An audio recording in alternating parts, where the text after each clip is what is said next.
पहले ये कहना चाहता हूँ कि जिंदगी भर मैंने हनुमान चालीसा का जाप किया है। जिंदगी भर, बचपन से। पर पहली बार मैंने बजरंग बाण के बारे में आपके वीडियो से जाना। पता भी नहीं था कि ऐसी चीज होती है। जिस दिन मैंने बजरंग बाण के बारे में जाना, उसके एक हफ्ते बाद मेरी एक बहुत गंदी शोल्डर इंजरी हो गई रैंडमली। मतलब कुछ, मैं गिरा नहीं, कुछ एक्सीडेंट नहीं हुआ, पर शोल्डर पूरी तरह से इन्फ्लेम हो गई, टेंडनाइटिस हुआ। जब मैं फिजियो के पास गया, फिजियो ने कहा कि ये ओवर टाइम हुआ है, क्योंकि मतलब 16 साल की उम्र में मेरी सर्जरीज हो गई थी शोल्डर पे। तो परमानेंटली वीक जॉइंट है मेरी बॉडी की। तो ओवर टाइम वो इंजरी अक्यूमुलेट होके अब इंजरी बन चुकी है और बहुत ज्यादा दर्द में था। फिर आपका वीडियो याद आया जहां आपने कहा कि हमेशा बजरंग बाण का जाप नहीं करना चाहिए, और अगर आपको बजरंग बली की जरूरत है अपनी लाइफ में, तब बजरंग बाण सुनिए, उसका जाप कीजिए, क्योंकि इस गाने में, इस मंत्र में तांत्रिक स्टैंजास भी है, तांत्रिक शब्द भी है।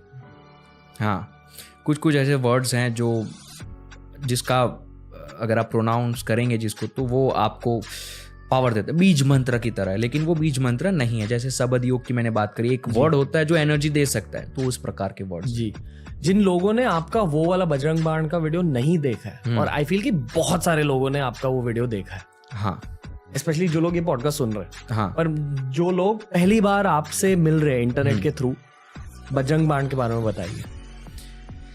बजरंग बाण, देखो, तुलसीदास जी ने सिर्फ हनुमान चालीसा की रचना नहीं की थी, बजरंग बाण की भी रचना की थी, हनुमान बहुक की भी रचना की थी। इंजरीज के लिए हनुमान बहुक तो बड़ा ही महत्वपूर्ण है। किसके लिए?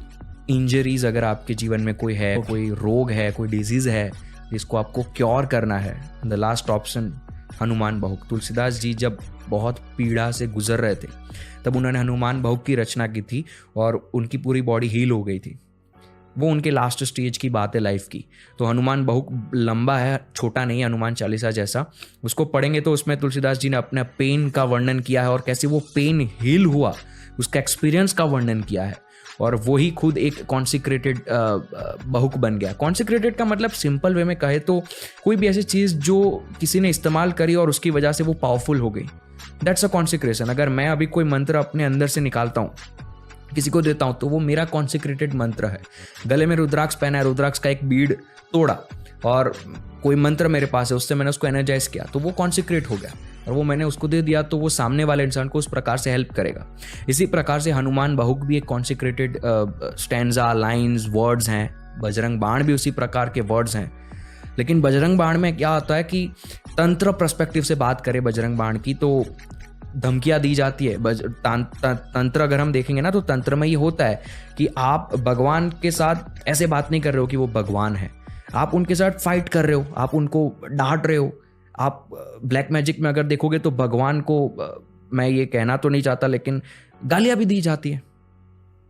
तो उसी प्रकार का हनुमान बजरंग बाण है, जिसमें भगवान श्री राम की उन्हें कसम दी जाती है कि आपको उनकी कसम है, आप आइए और मेरी मदद कीजिए। और श्री राम तो हनुमान जी के लिए बड़े महत्वपूर्ण हैं। तो उस प्रकार से बजरंग बाण काम करता है। और बीच बीच में कुछ ऐसे वर्ड्स हैं जो खुद एक कॉन्सिक्रेटेड वर्ड्स हैं जो आपको हेल्प करता है। तो इस प्रकार से पूरा बजरंग बाण है।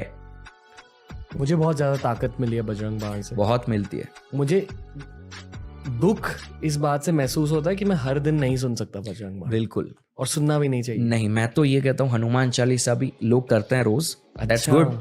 लेकिन हनुमान चालीसा, आप देखिए हनुमान जी को क्या कहा जाता है, वज्र। वज्र यानी कि हार्ड। हनुमान जी को हार्ड बताया जाता है।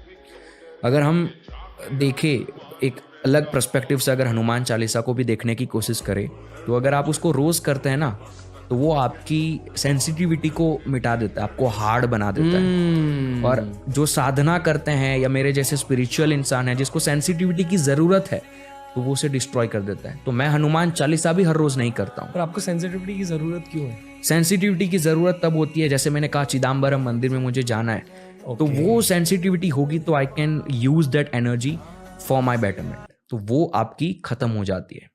लेकिन हाँ, अगर आप एक नॉर्मल है तो हनुमान चालीसा जैसा इस दुनिया में कुछ नहीं है।